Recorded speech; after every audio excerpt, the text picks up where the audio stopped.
Welcome back to part 2 of the Junk Kouture and Microsoft Masterclass series, episode 4, Creating Junk into Kouture. We've just heard from 2 of our alumni who broke down their design process and how they achieved their very own upcycled couture piece. Now it's time to get some more tips and tricks from our Junk Kouture alumni. Take a look at this. Hi guys, my name is Emma Kelly. I'm from Closhcomkill, Ballyshannon, County Donegal. And my design is Passion for Fashion that I created in 2019. My design is entirely made of passion fruits, and then the headpiece consists of more passion fruits and some willow branches. So initially when we were making the dress out of passion fruits, we'd find a way to preserve them. So like now, 4 years later, the dress is still in perfect condition. So that was our main challenge that we took face first. We found that if we halved them and had them in 2 kind of semicircles, that was the best way we could create a pattern that would fit together to make a dress.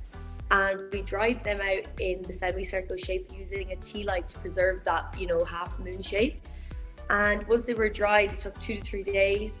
We had to start by putting a back stitch around each of the passion fruit skins to create something that we can connect them to each other, because unlike other materials you could sew into them and different things like that, but these were a little bit more complicated. So we created these kind of loops on the outside of each of the passion fruits, and they were connected together with little O-rings using pliers. So individually they all had to be stitched and then jumped together with little rings, and that created a big long piece of fabric that we could kind of manipulate into the shape of a dress.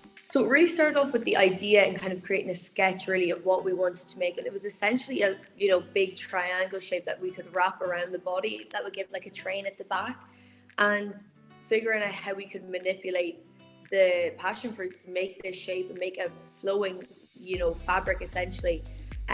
So once we kind of created that concept, it was a lot of trial and error, and we tried cutting them into strips and in different types of shapes, but essentially the kind of half fruit shape was the one that worked the best.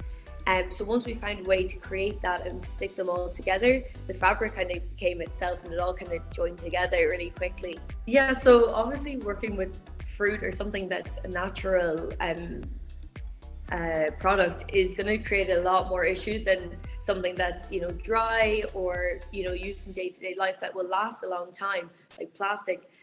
So we initially had to figure out a way to preserve it and dry it out and make sure they were all clean and none were molding or anything like that. So that faced a lot of issues, but again, they're all things that are so been able to overcome. It just sometimes takes a little bit more trial and error, and to stick with your idea and stick with your kind of final design, and there will be changes along the way. You have an end product, but allow room to kind of change throughout the process, because there's going to be obstacles that are going to have to make you shift and problem solve. Like that, we didn't know how we were going to get them to make a fabric. We initially hoped they were going to be strips that we could kind of stitch together, but then when that didn't work, we had to go back to the drawing board and start again. So that's kind of the main thing about working with unconventional materials, is really having an open mind and knowing that there's going to be roadblocks, and to kind of shift your imagination and try and go again at another angle, and hopefully something will work. Well, what definitely worked best was a mix of the embroidery thread that we put around each of the passion fruits, because that was really strong and durable, and it has held up 4 years later. They're all still completely intact. And then the mix of using the O-rings, the metal that we could kind of bend together to put them all together in one big loop. But the only problem we faced with that was sometimes they kind of disjointed, so it does create a lot of upkeep with the dress to make sure it all stays together. So the metal sometimes is a little bit of a challenging material to put a dress together, but it is very strong and durable, for a performance. Yeah, definitely had to kind of come up with our own ideas that I hadn't really seen in junk couture before. I'd seen the use of O-rings to connect different materials together, like Moo was from 2018. She used the same technique to put together all of her pieces, but we had to kind of find a way to incorporate that into the passion fruits first. So it did take a lot of kind of taking inspiration from other designs and kind of pulling together our own ideas to make it all work together. Be patient, certainly have lots of patience, and if you're set on using an unusual material like passion fruits or any kind of natural product like any fruit or anything like that, it's going to take extra work by all means, but it is really beautiful when it's finished. And just to kind of have an open mind and kind of really try loads of different things and find what does work eventually and go with it, because something will work for every material. A great breakdown of how you two can combine techniques and creativity to manipulate your unusual fabric into a junk couture design.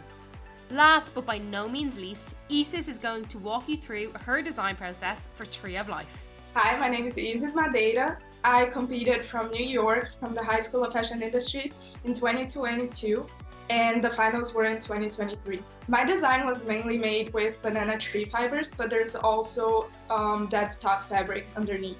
I had never seen anyone using the banana tree fibers in garments before, so it was a lot of experimentation. So I took the fibers and I tried to make different layers with different thickness, and I just really wanted to sew it together because I think it just adds up to the whole construction of the garment. I started off by selecting the fibers that I liked and then just cutting them off in the right sizes, making sure it would fit around the dress, around the skirt that I made in the dead stock fabric.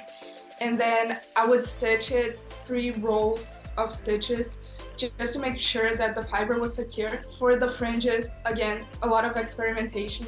So I just took scissors and I went in and I just cut them as much as I could, and I played around with it until it was something that I liked. To make it something interesting, to make the garment really appealing to the eyes, I just wanted to also work with the fibers so they were not plain. So by cutting off the fringes, I could get an effect where it was just a lot of volume.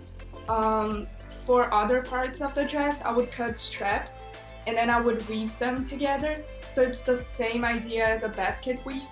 Again, I had never seen it been done before, but I had seen other types of leaves being used in weaves for baskets and all of that. So that's something you can look into.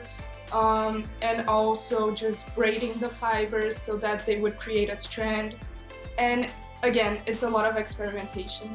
So I used dry fibers. I did not use the straight out of the tree fibers. So they were already looking like what they would look in a few months from the starting point. So I didn't really have to wait or do any treatment over the fiber, but I did find that it breaks rather easily.